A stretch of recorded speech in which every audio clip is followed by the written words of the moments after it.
They had always whispered about her, the woman they called the most beautiful slave in all of Georgia, a beauty so striking that even the plantation owners' wives lowered their voices when speaking her name.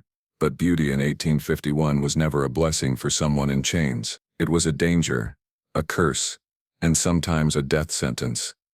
For years her small wooden cabin sat at the far edge of the plantation, half hidden beneath the moss-draped oaks. No one was allowed near it after sundown. No one dared to ask why. Even the overseers avoided its door, claiming they heard sounds from inside that chilled their blood. Soft humming, hurried footsteps, and once, a voice whispering in a language no one recognized. But everything changed on a cold October morning in 1851 when the plantation owner received a report that something was terribly wrong inside her cabin. The door was found slightly open. A trail of disturbed dirt led toward the wood, and the woman no one dared to question had vanished without a trace. When they finally stepped inside the cabin expecting to find signs of her escape, they instead stumbled upon something far more shocking, something that forced even the hardest men on the plantation to step back in fear, something that had been hidden from everyone for years, and once they saw it, nothing on that plantation was ever the same again. The rule had existed for so long that nobody on the plantation questioned where it came from or who first ordered it. It was simply there, fixed like the wooden fences and the muddy road leading to the field. As evening approached each day, the rule settled over the land like a second layer of dusk. No one was to approach her cabin after dark. Not the field hands, not the kitchen workers, not even the overseers who strutted with their whips at their side. Even they slowed down when nearing the tree line where her cabin sat, as if some invisible boundary warned them back. People whispered that the rule was the master's command, but others insisted he was merely upholding something older, something that had begun with the previous owner and perhaps the one before him. It was said that the rule wasn't written anywhere, yet everyone knew it, absorbed it, obeyed it like instinct. Her cabin sat in an unusual place, farther from the others, closer to the swampy patch where insects hissed and cicadas screamed at night. The moss hung heavy over that area, denser than anywhere else on the property, and some swore it made the air colder. Workers avoided walking by it even during the day, choosing longer routes just to avoid brushing past it. Children were warned not to wander near it during play, though no child needed the warning twice. The cabin seemed to watch them, its single window always darkened, its doorway always shut fast long before nightfall. People often said it wasn't the cabin that scared them, it was the beauty inside it. She was known across the entire county as the most beautiful enslaved woman anyone had ever seen, a beauty that caught attention even when she tried to shrink into silence. But this beauty did not make people warm or admiring.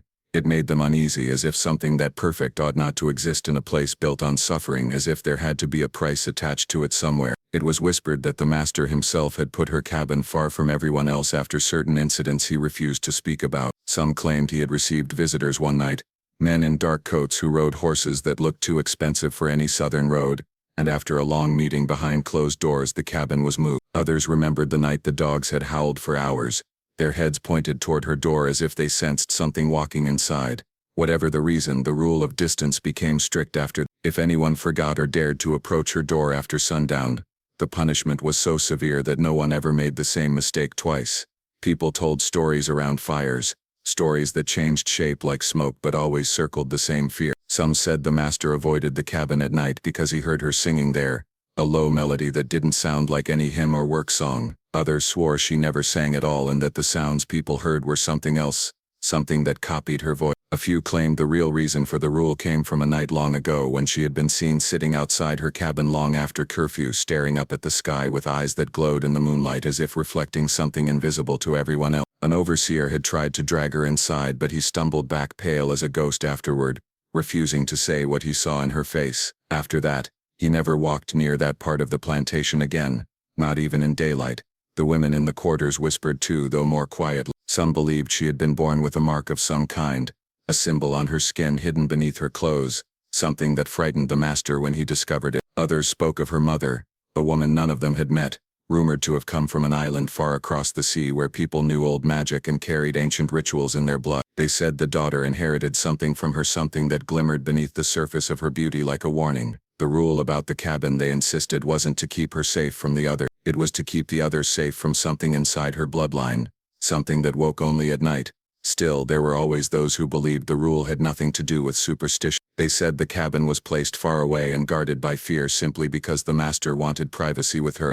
wanted no witnesses, wanted no loose tongues learning things that weren't meant to be known. But even these people who tried to explain everything in practical terms hesitated when asked why the master never visited the cabin at night himself. They had no answer for that, and their voices always softened at that point, as if the darkness itself might be listening. Most nights the plantation settled into a trembling quiet once the sun dipped behind the trees. Workers retreated to their cramped sleeping quarters, doors bolted shut, lamps dimmed, voices kept low enough not to disturb whatever rules governed the land after dusk. But around her cabin the quiet was different, sharper, thicker, almost unnatural. The frogs that croaked everywhere else fell silent there. The wind seemed heavier, reluctant to pass through the trees surrounding her yard. Even the whippoorwills avoided singing near her window. The land felt aware, like an animal holding its breath.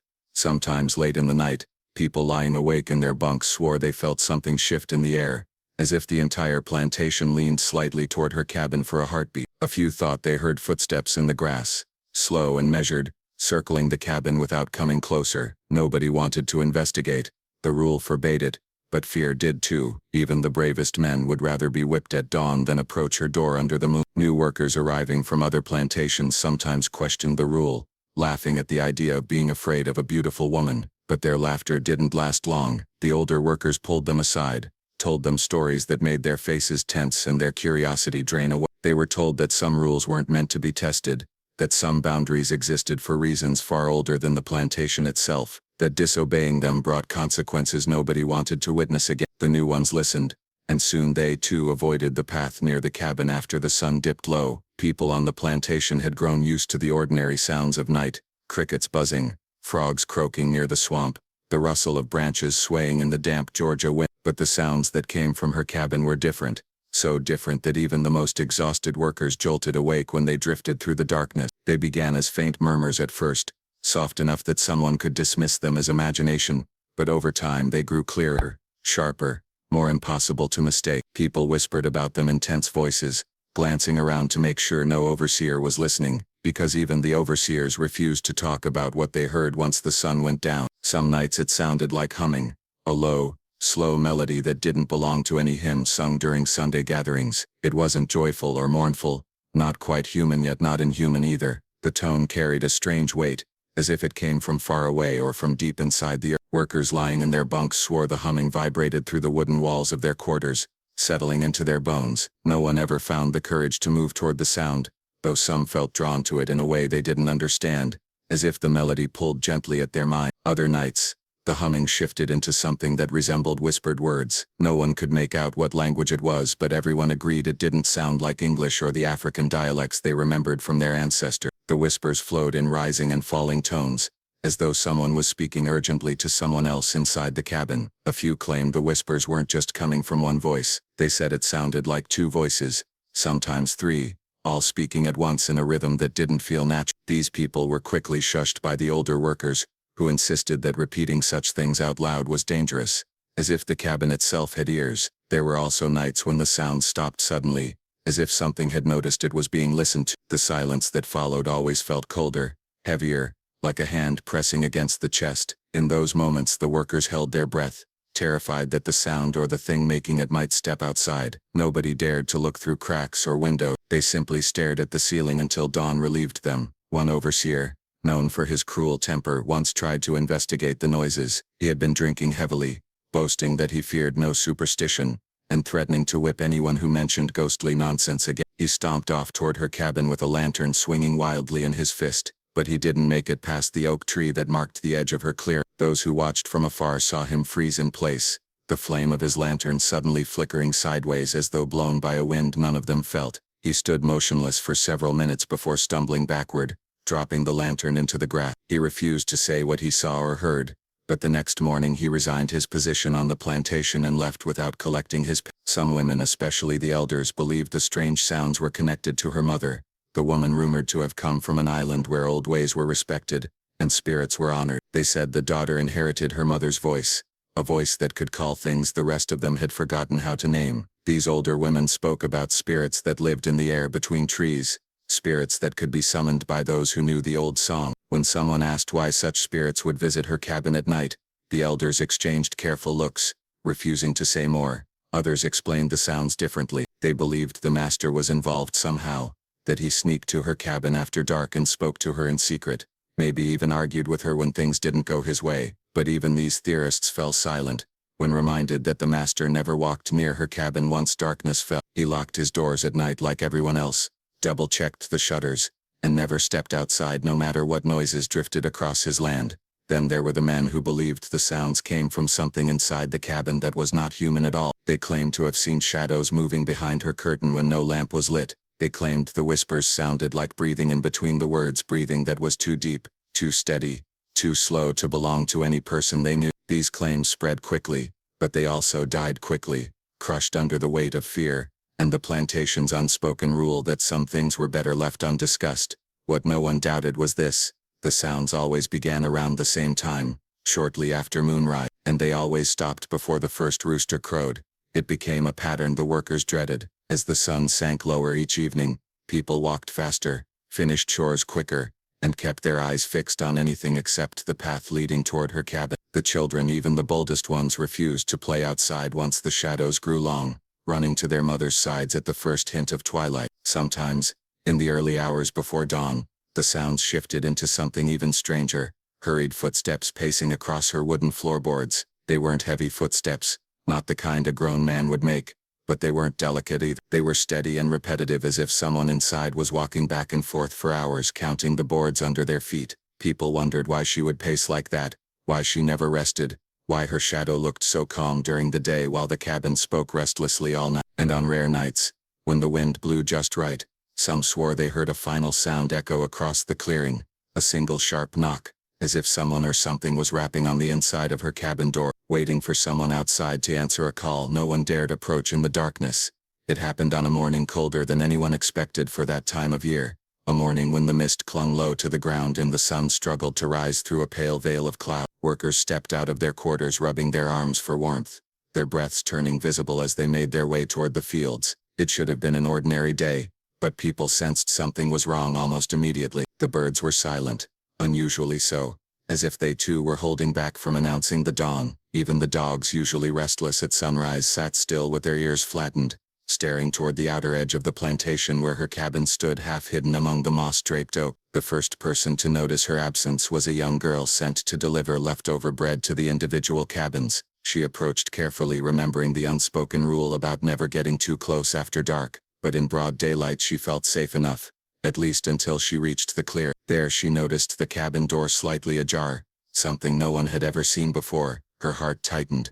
That door was always shut, always latched, as if even the wooden frame feared what waited inside. The girl stood still for a moment, unsure whether to call out or run back, but curiosity pulled her forward. She pushed the door open a little more, only enough to see that the cabin was dim, silent, and very much empty.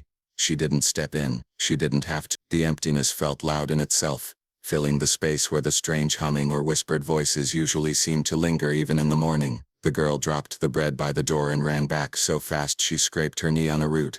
But she didn't stop. By the time she reached the row of workers preparing for the day, her breath was short and her voice trembled as she tried to explain what she'd seen. News spread quickly, faster than gossip usually moved on the plantation. People froze mid-step, tools in hand, waiting for someone else to confirm what the girl had said. The overseers, already irritated by the delay, marched toward the cabin with a mix of annoyance and suspicion. They expected to find her sitting quietly inside, perhaps ill or oversleep. She had never caused trouble before, never given anyone reason to suspect she'd break rules or disappear without permission. But the closer they got to the clearing, the more their pace slowed, as if the air itself thickened with unease. When they reached the cabin, even the toughest overseer hesitated. The door gaped open like a mouth, revealing the dark room within. Dust motes drifted in the narrow sliver of sunlight cutting across the floor. The bedding was undisturbed, neat in the same careful way she always kept. A small wooden stool stood pushed under the table. A folded cloth lay on top untouched. The cabin looked lived in and abandoned at the same time, as if she had stepped out only moments earlier but left behind a stillness that felt months old. One of the overseers called her name softly, as if afraid of waking something that shouldn't be stirred. No answer came back. Another stepped inside, glancing at the corners, at the small chest she kept near her bed, at the cracked bowl by the wash. Everything was exactly where it always had been, everything except her. They checked behind the cabin. They looked toward the woods. They examined the small path she used each morning to carry water from the pump. There were footprints in the damp earth, but none that looked fresh enough to belong to someone who left only hours before dawn. As more workers gathered around the clearing, murmurs rose, overlapping like soft ripples of fear. Some said it was the spirits finally taking her, the ones whose whispers filled the cabin night after night. Others wondered if she had run away, though no one could explain how she managed it without noise, without help, without leaving behind any trace of preparation. But the older workers shook their heads. They remembered too many nights when strange sounds seeped through the trees, too many times when the cabin felt like a place apart from the rest of the world. They remembered how no one ever saw her leave the cabin after sundown, how she always walked with her eyes fixed to the ground as if hiding something from the daylight. To them, her disappearance didn't feel like an escape. It felt like something inevitable, as if the rule about staying away from her cabin at night had been a warning for what might happen if she ever crossed some unseen line. The master was summoned soon after, irritated at being pulled from his morning routine. He rode to the clearing on horseback, scanning the area with sharp eyes that softened only slightly when he saw the open door. He didn't say her name out loud, didn't ask where she had gone. Instead, he dismounted and stepped forward slowly, as though approaching a place he had dreaded returning to for years. People watched him with curiosity and a touch of fear. He never came here, not at night, not in the morning, not ever. Yet now he stood at the threshold, staring inside the cabin with an expression no one could read. When he finally spoke, his voice was low, almost resigned. He ordered the overseers to search the grounds, the woods, the creek bed, and every shed on the property, but he didn't sound hopeful. His tone suggested he already knew they would find nothing. He held the cabin door for a long moment, gripping the edge with fingers that trembled slightly. Some believed he was remembering something from years before, something tied to her or to her mother or to the strange sounds that haunted the nights. Others said he looked as if he had expected this disappearance for a long time, as if he'd been waiting for a morning just like this one. While the search parties scattered in every direction, the rest of the plantation hovered in uneasy silence. Workers stood in small groups whispering about the open door, about how the humming had stopped entirely during the night, about how the dogs refused to go near the clearing when the sun rose. People wondered whether she had left willingly or been taken, whether she had crossed into the woods, or simply vanished inside the shadows of her own cabin. Every question brought more confusion, and every answer felt inadequate. By midday the overseers returned one by one, their clothes dusty from the search, their expressions stiff. They found no footprints leading away from the cabin, no torn fabric caught on branches, no signs of struggle, no clues at all. As the workers watched from a distance, a growing tension spread across the plantation like a tightening rope. Some began to say that she hadn't walked out of that cabin in any way humans understood. Others glanced toward the woods with wide eyes, imagining figures watching them from the shadow. The master dismissed the searchers with a curt gesture, though he kept staring at the cabin as if drawn to something inside it. No one dared to approach him or ask what he believed had happened. They all felt the same cold unease that had settled over the land, the same sense that something had shifted, that an unseen presence had moved and taken something with it. The rule about staying away from her cabin had been followed for years, but now it felt like the rule had been broken by something entirely beyond them, something that didn't care about the boundaries humans set to protect themselves from the unknown. The disturbed dirt was the first real sign that something was terribly wrong, something far more serious than a simple disappearance. The morning mist still clung to the ground when the overseers realized the soil outside her cabin wasn't the way it had been the day before. It looked as though someone or something had moved across it slowly, carefully, leaving marks that didn't resemble the usual patterns of footsteps or animal prints. The earth seemed pushed aside rather than stepped on, smoothed in some places and scraped in others, as if a heavy object had been dragged or as if someone had walked with an uneven, shuffling gait. At first they thought it might be the wind or rain causing the strange patterns, but the sky had been clear all night, and the air was too still for weather to have shaped the ground so precisely. The more they studied the disturbed dirt, the more confused and uneasy they became. One overseer crouched down, tracing the edge of the trail with rough fingertips. He frowned, then stood up abruptly, shaking his head. Another leaned closer to inspect it but backed away almost immediately, glancing toward the woods with a nervousness he tried to hide. The dirt formed a clear path leading away from the cabin's threshold and stretching toward the darker part of the forest, where the trees grew closer together and the underbrush thickened like a wall. It wasn't a straight trail. It curved slightly, wobbling as though whoever made it was struggling to maintain balance, or was being guided in a direction they didn't fully control. Something about the trail felt wrong. The overseers saw it. The workers saw it. Even the dogs saw it. When one of the hounds was brought near the disturbed dirt, it sniffed for only a second before whining and pulling back violently, tail tucked between its legs, refusing to follow the trail even when pushed. That reaction alone sent a chill rippling through the watching crowd. Animals always sensed things humans missed. The young girl who had first found the door ajar whispered that the trail hadn't been there when she approached earlier. She insisted she hadn't seen any unusual footprints, no marks, no signs of movement, but people dismissed her words gently, assuming she had been too frightened to notice. Still, a few workers exchanged doubtful glances. Things on the plantation had a way of changing quietly, without witnesses, without explanation. The master arrived shortly after, his expression darkening the moment he saw the trail. He didn't react with surprise, only with a tightening around the eyes, as though he recognized the pattern or had seen something similar long ago. He stood at the edge of the broken dirt for several minutes, hands clasped behind his back, saying nothing while the others waited for instructions. His silence made the workers uneasy. He was rarely quiet, but that morning he seemed to be listening to something they couldn't hear, as if the disturbed dirt itself was telling him a story he didn't want to believe. When he finally spoke, he instructed the overseers to follow the trail into the woods, but none of them moved. They exchanged tense glances, searching for the bravest among them, but even the bravest seemed reluctant. Every man there remembered the rule about the cabin. If no one was allowed near her door after dark, what would it mean to follow a trail leading away from that door at dawn? Eventually 2 overseers stepped forward, trying to maintain their pride in front of the workers. They approached the beginning of the trail cautiously, their boots sinking slightly into the softened earth. The silence grew heavier as they took their first steps into the path, following the strange marks into the trees. The workers in the clearing held their breath, watching the men disappear into the wall of branches. Moments stretched long and thin, each second weighted with tension. Even the wind seemed to hesitate before moving through the leaves. Inside the woods, the overseers found the trail continued deeper than expected. The disturbed dirt grew narrower, more irregular, as if whatever had made it was losing strength, or being dragged faster. They reported later that the air became colder the farther they walked, unnaturally so, and that the usual forest sounds, birds, insects, rustling leaves, were completely absent. It felt like they had stepped into a place untouched by the rest of the world, a hollow carved out of silence and shadow. About 50 yards in, the trail suddenly stopped, not faded, stopped, abruptly, as though whatever had been following it had vanished into thin air. There were no footprints on the other side, no impressions between the tree roots, no broken branches or snapped twigs to indicate movement. The dirt simply ended at a patch of dead leaves. The overseers searched the area, widening their circle, brushing aside brush and peering behind low bushes, but nothing explained the sudden disappearance of the marks. Before they returned, one of them noticed something unsettling. On a nearby tree trunk at shoulder height, the bark was scraped away in a small uneven strip, not clawed, not cut, scraped, as if a hand or shoulder had pressed against it while passing.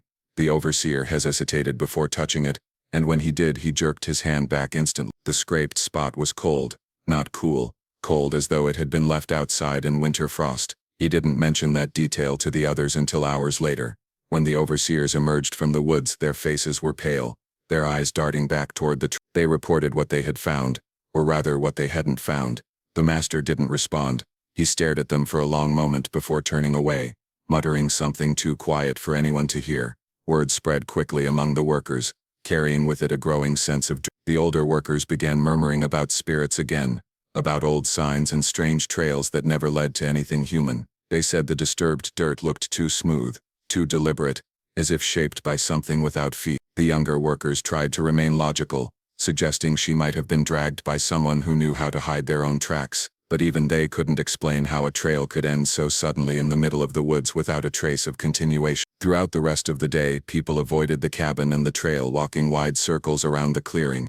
No one wanted to get too close to the path marked by the disturbed soil. It felt like a message, one meant for the master, one meant for the plantation, one meant for anyone who dared question what had truly happened inside that cabin the night before. When the overseers approached her cabin, something in their posture revealed more than their expressions ever could. Their steps, usually heavy and confident, slowed to an uneasy shuffle the closer they got to the clearing. These were men accustomed to enforcing rules with force, men who prided themselves on fearlessness, yet that morning their authority faltered. The open cabin door seemed to stare back at them like a single unblinking eye, daring them to cross a threshold no one had willingly touched in years. Even the toughest among them felt a prickle at the back of the neck, the instinctive response of someone approaching a place that had never belonged to the living alone. One overseer, A broad-shouldered man who often bragged about facing down, escaped runaways with nothing but a rope in his hand, paused for. He didn't admit fear, not aloud, but he stopped moving and pretended to adjust the collar of his coat, pulling it tighter around his neck as if the clearing air had suddenly grown colder. Another pretended to check the ground for prints, but his squinting eyes kept flicking toward the cabin door, searching for any sign of movement, and the others tried to maintain their stiff posture, shoulders squared, chins lifted, but their bodies betrayed them. Shallow breaths, sweaty palms, fingers fidgeting with belts or sleeves. Everyone on the plantation knew stories about these men, how they used whips and rifles and harsh words to enforce order, how they feared nothing short of the master himself, but they also knew the overseers had never been comfortable with the cabin. They'd avoided it for years under the convenient excuse of respecting the master's order. No one expected them to admit what they really felt, a deep lingering unease about the strange sounds that drifted from that place at night, sounds they pretended not to hear when they lay awake in their quarters staring at dark ceilings. As the group stood before the cabin door, their hesitation grew thick enough to notice. One of them cleared his throat in a forced attempt at authority. "Ain't nothing in there but a runaway woman," he muttered, his voice louder than necessary as though trying to convince himself more than the others. His attempt at confidence didn't work. The men beside him didn't nod, didn't echo his bravado. They simply stared at the doorway, waiting for someone braver or more foolish to step forward first. The youngest overseer, newly hired and unfamiliar with the plantation's unspoken fears, finally took one tentative step. His boots sank slightly into the soft morning air. He glanced back, expecting encouragement, but found only grim faces urging him silently to keep going. When he reached the door, he placed one hand on the frame. The wood felt colder than the morning air should have allowed. His fingers recoiled slightly before he forced himself to grip it again. Pushing the door open a few inches more, the hinges creaked softly, a sound that should have been ordinary but somehow felt wrong in that moment. The men exchanged quick looks, searching each other's faces for courage. The youngest peered inside first, his brows furrowing as his eyes tried to adjust to the dim interior. The lack of movement inside didn't reassure him. If anything, the stillness made his stomach knot. He stepped back and motioned for the others to come closer, but they moved with reluctance, as though wading through invisible resistance. Finally, one of the older overseers pushed past the rest, grumbling under his breath about wasting time. He raised his lantern and stepped in. The dim glow revealed the cabin's interior, simple and neat, every object carefully placed, and yet something felt off. A heaviness hung in the air as though the room held onto a breath that had never been exhaled. Dust floated in the shaft of lantern light, but the motes moved strangely, drifting in slow spirals rather than rising or falling naturally. The older overseer walked further in, touching the bed frame lightly. It was cold to the touch, not just cool but cold, like a surface that hadn't felt the warmth of a body for far longer than a single night. He frowned and motioned for the others to join him. They stepped in reluctantly, glancing over their shoulders as though expecting someone or something to follow them in. Two of the men remained at the doorway, unwilling to move any farther. They leaned in only enough to see the interior, the neatly folded cloth on the table, the stool tucked in its usual place, the unlit oil lamp sitting on a shelf, the faint impression on the bed that suggested someone had slept there or that something had rested there before vanishing in the night. One of them whispered, "This ain't right," but was shushed immediately by another, who reminded him that the master was watching from a distance. They all remembered the way the master had looked earlier, standing rigid with his eyes fixed on the trail of disturbed dirt. He hadn't asked questions. He hadn't scolded anyone. He had simply stared as though reliving a memory he wished he had forgotten. That alone unsettled the overseer. If the master was afraid, even slightly, what did that mean for them? Inside the cabin, the men continued their hesitant search, but they found no signs of struggle, no broken objects, no overturned furniture. The absence of disorder was the most disturbing thing of all. A disappearance should have left traces, yet this one left none. It was as though she had dissolved into the shadows, leaving the cabin untouched and silent. The older overseer dipped his lantern lower, scanning the floor. His brow furrowed deeper when he saw a faint mark near the far wall, a smudge that didn't match the rest of the room's pattern. It looked like something had been dragged across the floor hours earlier, though the smudge was so faint it almost blended into the wood grain. He crouched down, touching it with 2 fingers. Dust clung to his fingertips, but the wood beneath felt cold, far too cold for a warm Georgia morning. He stood up abruptly and wiped his hand on his pants, trying not to show the shiver that ran up his spine. The younger overseer saw it anyway. His eyes widened, and he stepped back toward the doorway. The others followed, retreating slowly,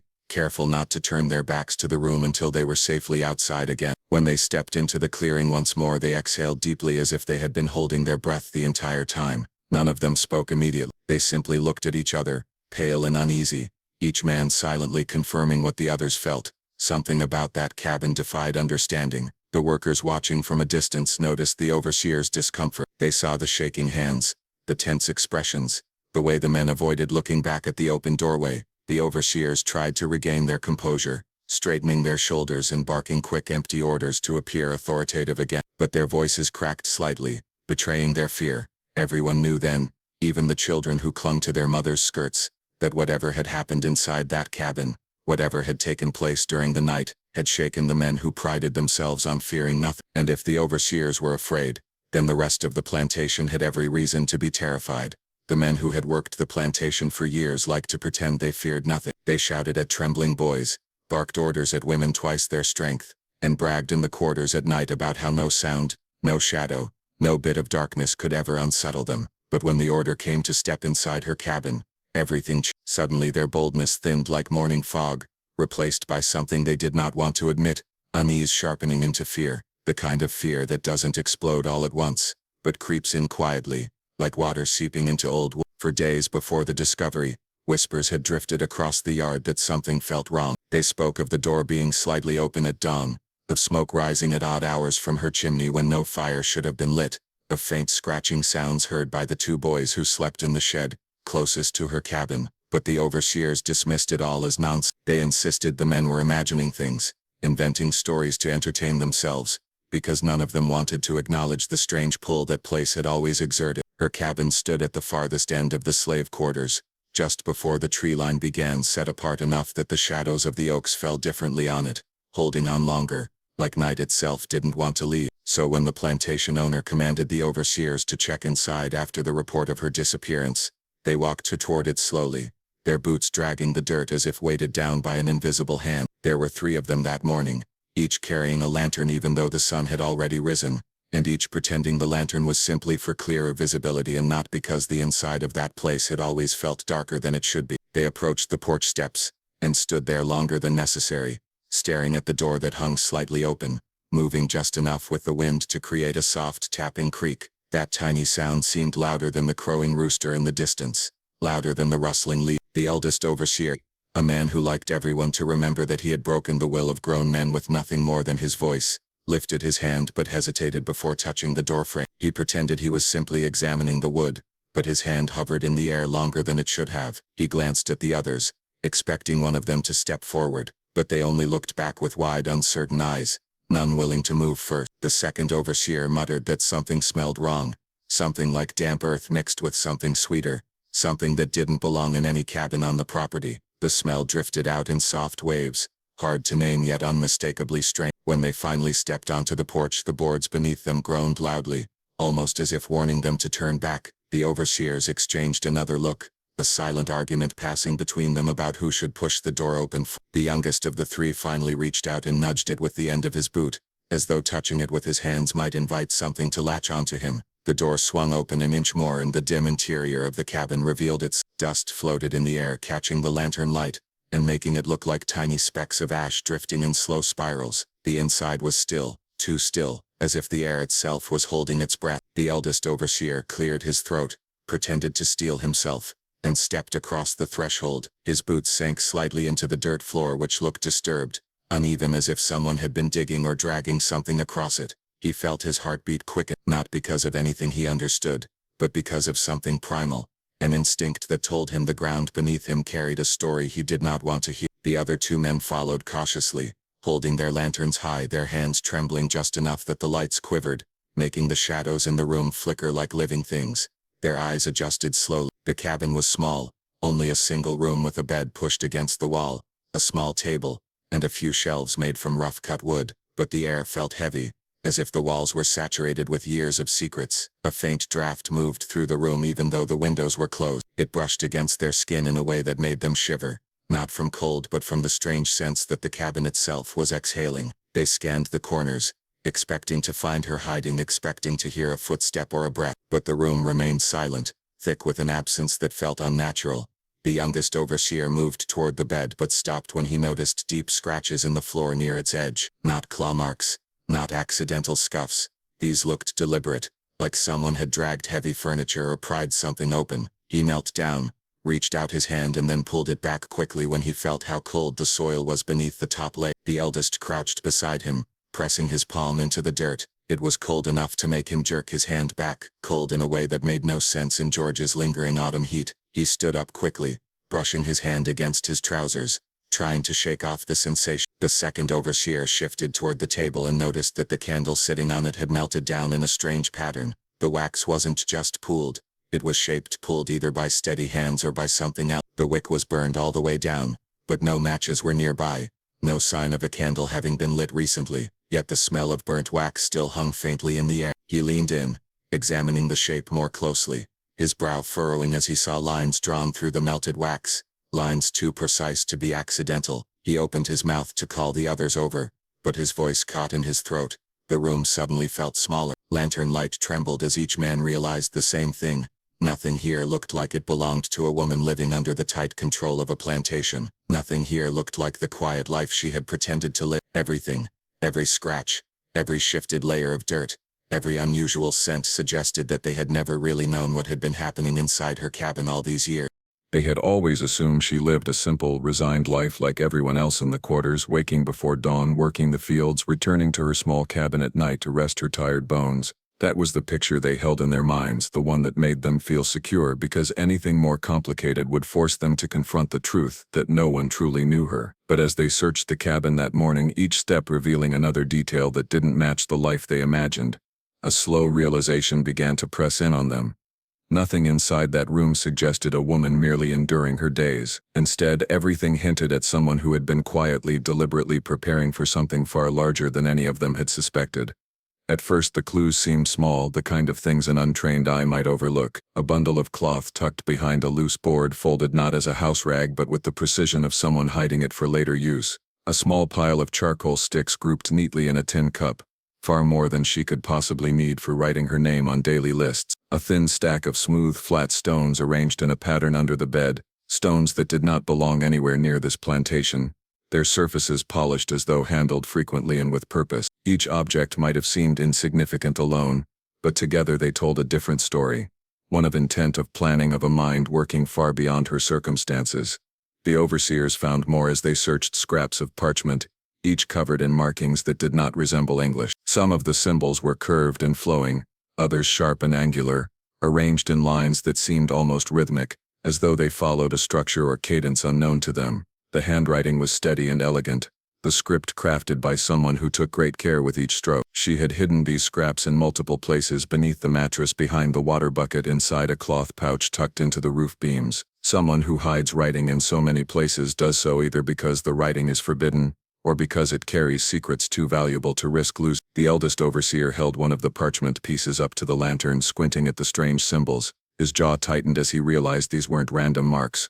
They were organized, repeated, purposeful. He muttered that she shouldn't even know how to write, that slaves didn't learn such things, that the only writing she should know was her name, barely that. But the evidence before him contradicted everything he believed about her, and he felt an unwelcome sensation crawling across his spine, as if the room itself was watching him struggle to understand a truth she had quietly safeguarded. Near the foot of the bed, buried beneath a woven blanket, they uncovered a small wooden box. It was handmade, carved with patterns they didn't recognize, spirals, intersecting lines, shapes arranged with a symmetry that did not look accidental. The box was surprisingly heavy for its size. The second overseer lifted it, shook it lightly, then hesitated before opening it. When he finally did, he found small objects nestled inside: a thin piece of metal shaped into a narrow hook, a folded length of twine, a tiny glass vial stoppered with wax, and a small stone coated in a reddish powder that stuck faintly to his fingertips when he touched it. None of these things belonged in a slave cabin. They were tools of someone preparing for travel or escape, or a task requiring great care and secrecy. Even the twine felt different. It wasn't frayed or worn like the rope in the fields. It looked new, preserved, safe. She had been collecting these items slowly, quietly, over months or even years. She had done it under their noses, in a world where every move was watched, every step monitored, and yet she had pulled it off because none of them had ever imagined she was capable of anything more than what they saw on the surface. As the men continued to look, The floor beneath the table caught their attention. The soil there was darker, turned over more recently than the surrounding dirt. When they knelt to examine it, they found faint imprints indicating she had knelt there many times, perhaps during the night when no one could see her. The soil bore the marks of something having been buried and dug up again repeatedly, as though she had been practicing hiding things, testing the depth, perfecting how to conceal evidence before smoothing the surface so it blended seamlessly with the rest of the floor. The realization that she had been rehearsing secrecy gnawed at the overseers, each man wondering how long she had been preparing and for what purpose. In the corner of the room sat a small clay jar sealed with pitch. They assumed at first that it held herbs, maybe something for cooking, but when they opened it they found strips of fabric tightly rolled together. Each strip bore faint lines of ink, barely visible but clearly intentional, more of the strange symbols she had written elsewhere. These strips seemed older, the ink faded, the edges frayed. These writings might have been her earliest attempts, the beginnings of whatever she had been working toward. Perhaps she had honed her skill over time, growing bolder and more precise. Perhaps this was the record of her learning, the trail of a mind that refused to remain still. The biggest discovery came when the youngest overseer, driven by a mixture of curiosity and dread, pushed the bed aside. Beneath it lay a section of the floor that looked slightly different from the rest, as though the dirt had been pressed down carefully to create a smooth surface. He brushed it with his hand and felt the faint outline of a wooden plank underneath. When they pried the plank up they found a hidden compartment carved into the earth, reinforced with rocks to keep the shape intact. Inside the hidden space lay items that froze the men in place. There were small bundles wrapped in cloth, each containing something different: dried food, a small folded map drawn in faint ink, a crude compass made from a magnetized needle floating on a sliver of wood, and another set of parchments with the strange writing. There was also a small iron key, old but well kept, its surface shining faintly in the lantern light. No one could guess what lock it belonged to. The compartment was not the work of someone desperate or reckless. It was the work of someone methodical, patient and determined. She had been preparing for something monumental, something that required knowledge, secrecy and time she shouldn't have had. The overseers realized with a slow tightening unease that she hadn't lived passively in that cabin at all. She had been working quietly toward a goal they couldn't yet understand. For years, while they had watched her with eyes that saw only what they expected to see, she had been building a plan piece by piece, hiding it beneath their own assumptions, crafting it with the precision of someone who understood the risks intimately. Everything in that room pointed to a woman who had been preparing for something far greater than escape, something that required a level of secrecy so complete that no one, not even those who monitored her life daily, had any suspicion of what she was truly doing. The journal was the most surprising discovery of all. At first it looked like a simple notebook, its leather cover worn and cracked from years of handling, the edges frayed but neatly bound. On the surface it might have seemed insignificant, easily dismissed as a personal diary or a collection of small notes. Yet when the overseers and a few of the more curious workers cautiously opened it, they realized immediately that this was no ordinary record. The pages were filled with a language none of them recognized, a series of looping curves and sharp angles that flowed across the paper with a rhythm that suggested it was more than mere writing. Each line appeared deliberate, precise and deliberate, as though the author had spent hours perfecting not only the content but the very form of the letters themselves. The journal seemed to vibrate with purpose. Whoever had written it, they had done so carefully, intentionally hiding their knowledge from the world. The symbols were repeated, copied and sometimes crossed with small annotations that suggested instructions or explanations for someone who understood the system. No one present could decipher even a single word, yet there was a rhythm to the script that hinted at meaning. It was clear she had learned this language somewhere, had mastered it in secret, and had been documenting her thoughts, actions or plans for some time. The discovery shook everyone who saw it. They had assumed that she was merely surviving, performing the tasks expected of her each day, but this journal suggested intelligence, cunning and foresight that none of them had imagined. What made it even more unsettling was the placement of the journal itself. It wasn't simply sitting on the table where anyone could find it.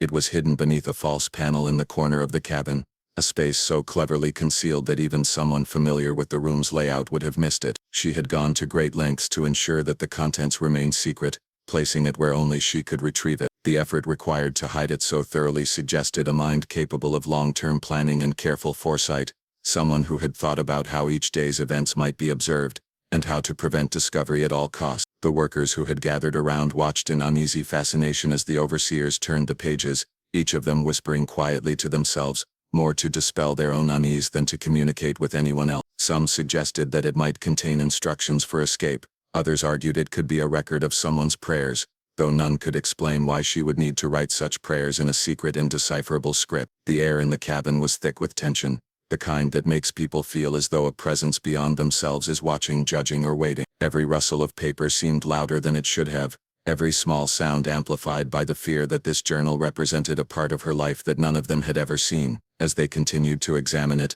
a few of the older workers recognized patterns. Certain symbols appeared more frequently, often at the beginning of a line, suggesting they might represent names, actions, or perhaps locations. Others appeared only rarely, isolated, as though marking something significant. These observations did not provide immediate understanding, but they confirmed what everyone was beginning to realize. This journal was not simply a diary. It was a record, a plan, perhaps even a guide for something she had intended to accomplish over time, something that required absolute secrecy and precision. The journal also contained evidence that she had been observing the plantation carefully. Margins were filled with small sketches, maps of paths between the cabins, diagrams of the kitchen, indications of the master's usual route when riding through the field. These sketches were detailed enough to be useful, precise enough that anyone following them would know exactly where to step, when to pause, and where to avoid detection. Whoever had created this journal had been preparing meticulously, documenting not just thoughts or feelings, but practical strategies that could be executed with precision. The implication was clear: she had been planning for something more than escape. She had been preparing to act, to influence, to control events in ways none of them had foreseen. Even more unsettling were the occasional pages filled with sequences of symbols arranged in grids, squares, and circles. They did not resemble maps or written language, but suggested another layer of knowledge, one that was perhaps even more esoteric. Some of the workers speculated that these sequences were codes, ways of hiding meaning within meaning, something that only someone fluent in the system could interpret. Others believed they could be rituals, sequences meant to produce outcomes beyond ordinary comprehension. No one could know for certain, but the presence of these cryptic arrangements added an almost supernatural weight to the journey. It was no longer simply a record of secret knowledge. It was evidence that she had mastered something that set her apart from everyone else on the plantation. The more the journal was examined, the more apparent it became that she had maintained this secret for years. The pages were worn, showing evidence of repeated handling. Some had been smudged with dirt or finger oils, suggesting that she returned to them often, reviewing the information, updating it, perhaps even rehearsing plans based on its content. It was clear that she had operated under the constant threat of discovery, yet she had persevered, keeping the journal hidden, and her knowledge intact. The determination required for such careful concealment impressed even the overseers, who had been raised to think of enslaved people as incapable of long-term strategy. The psychological impact on the overseers and workers was profound. They had always considered her to be beautiful, yes, but also compliant, bound by the chains and rules of the plantation. The journal shattered that illusion. It suggested a level of autonomy, intelligence, and foresight that contradicted everything they had assumed about her. The realization that she had been quietly constructing a body of knowledge, a plan, perhaps even a strategy for liberation or influence,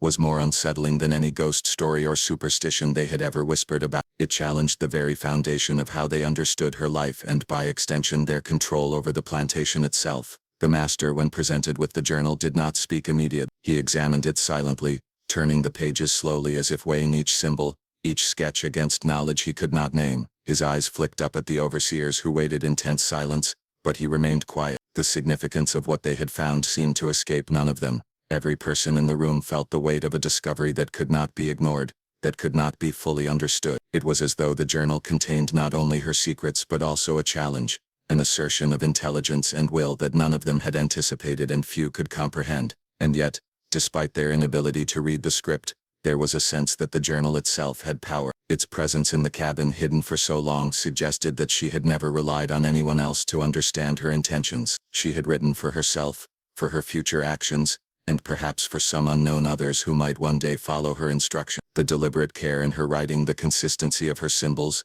the hidden compartments and repeated checks all pointed to a mind operating on a level of strategy and secrecy far beyond what the overseers or workers could have imagined. It was clear she had been planning something for years, and that planning had been recorded meticulously, secretly, and with an intelligence that none of them had suspected. The strange artifacts they found in the cabin added another layer to the mystery, one that made the overseers hesitate even more. It began with small items scattered across the floor and tucked into corners, objects that seemed ordinary at first glance but revealed their unusual nature upon closer inspection. A set of tiny mirrors, polished and unframed, reflected light in ways that drew the eye unnatural. A bundle of feathers, each dyed in colors that did not occur naturally on the plantation, was tied together with thin threads, worn but perfectly intact. A small clay bowl contained remnants of powders, dark and fragrant, with scents that mingled oddly with the earthy smell of the cabin. Each object felt deliberately placed, carefully preserved, and entirely out of place in a simple slave's quarters.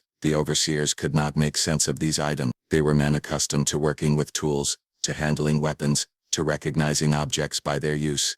Yet these things resisted categorization. The feathers, they guessed, were for decoration or ritual, though neither idea fully explained their careful arrangement. The mirrors reflected corners of the room in ways that seemed deliberate, angles chosen as though someone had wanted to observe the space from multiple unseen viewpoints. And the powders in the clay bowl seemed measured, not spilled, applied and stored as if for repeated use rather than discarded after a single instance. Each discovery heightened the sense that she was not what they had assumed, that her intelligence and knowledge reached far beyond the ordinary. As they continued to examine the cabin, more peculiar items emerged. A thin cord, braided meticulously from threads of different colors, was coiled neatly beneath the table. It had no obvious function, no apparent use, yet it was preserved with care. A small wooden figurine carved in the shape of a bird stood hidden behind the bedposts. The figurine was smooth, its edges worn from handling, and its eyes inlaid with tiny beads. It seemed almost alive in the flickering lantern light, as though it had been created to observe or to serve some purpose beyond mere decoration. The overseers exchanged uneasy glances,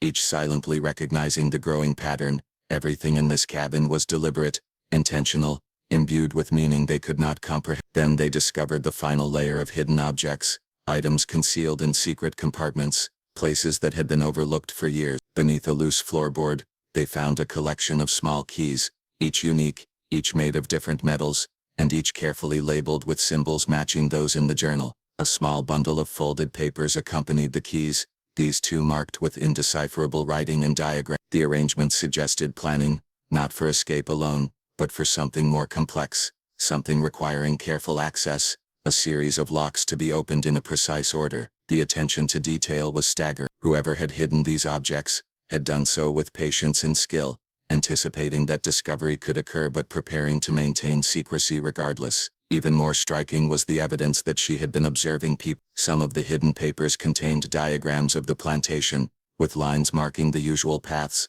of the overseers in the master. Notes beside these lines indicated timing, perhaps when certain people were likely to be in specific locations, when doors might be unlocked, or when attention might be diverted. This was no casual observation, it was methodical, strategic and detailed. She had studied the plantation carefully, noted patterns, and embedded that knowledge within the very objects she kept close, so that in the event of discovery her plans would remain intact. The realization that she had been quietly cataloging the routines of everyone around her filled the overseers with a mixture of awe and fear. The arrangement of the artifacts in the cabin suggested ritual as well as plan. The mirrors, feathers, powders and figurines were not randomly placed. They formed clusters, patterns that repeated in corners and along walls. Some clusters aligned with the hidden compartments, some with the windows, and others with the... It was as though she had created a map within the space itself, a system of markers and symbols that conveyed information only she could understand. The level of intentionality implied a mind both imaginative and disciplined,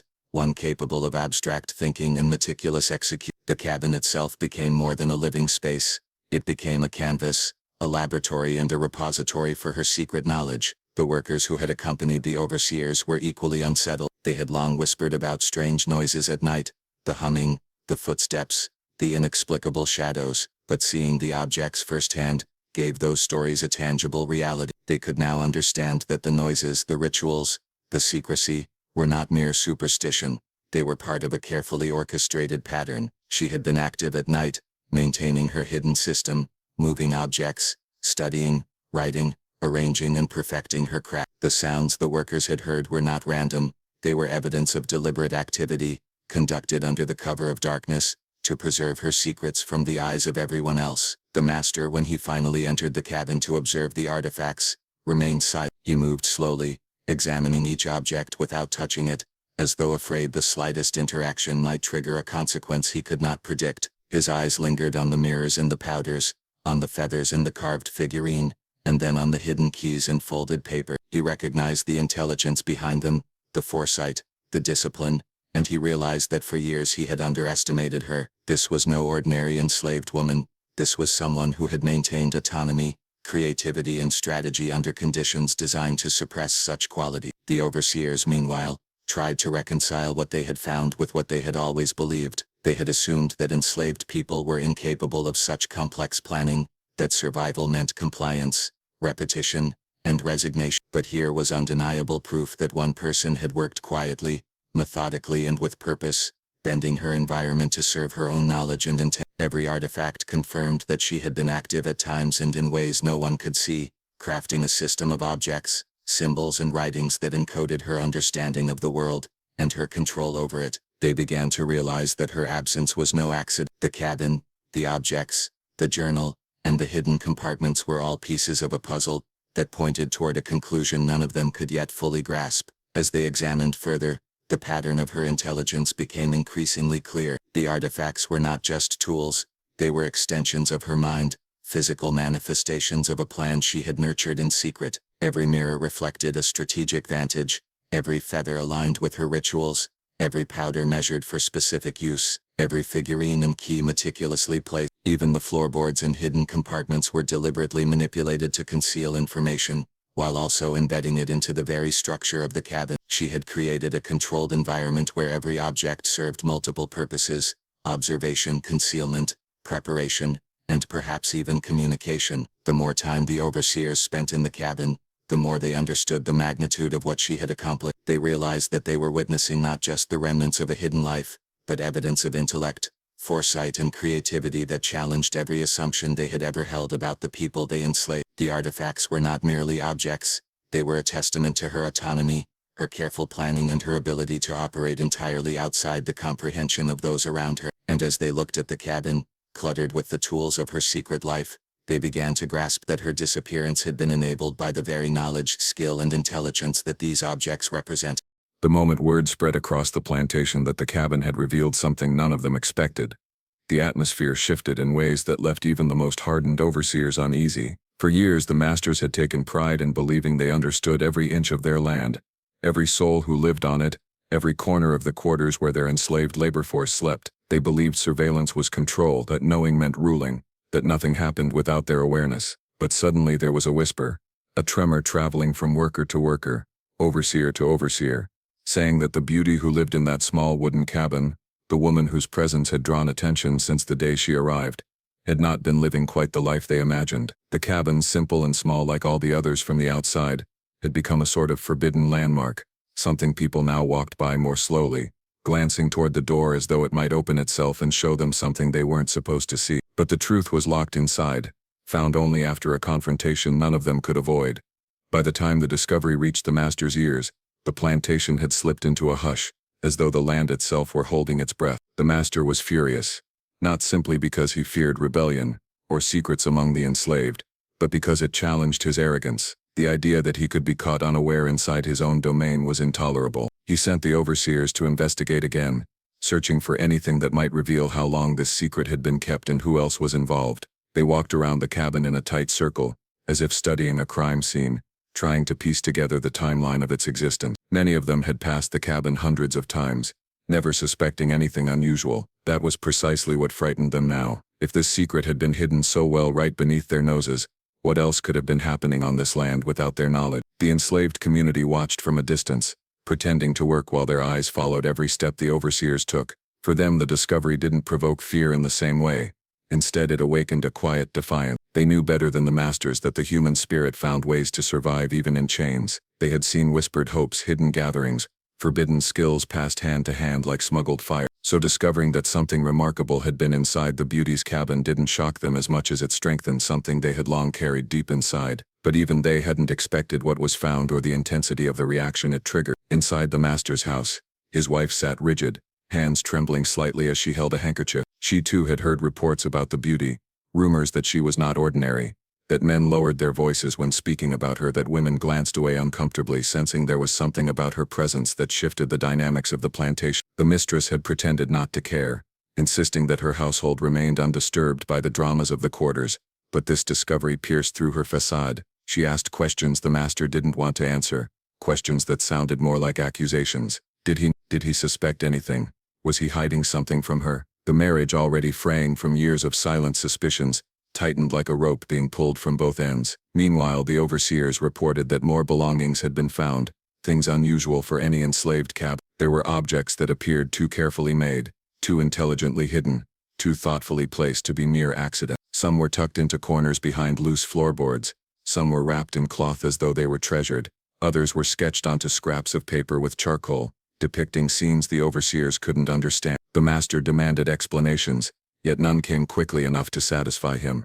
The enslaved workers knew the danger was rising. They had seen before how fear made overseers reckless, how suspicion made masters cruel. Many whispered warnings to one another, urging caution, urging silence. No one dared admit they might have known something or noticed signs earlier. They understood that telling the truth could mean punishment, not just for them but for anyone associated with the beauty. Still, there was an undercurrent of pride in their fear, a recognition that she had done something bold under the watch of those who believed they were omnipotent.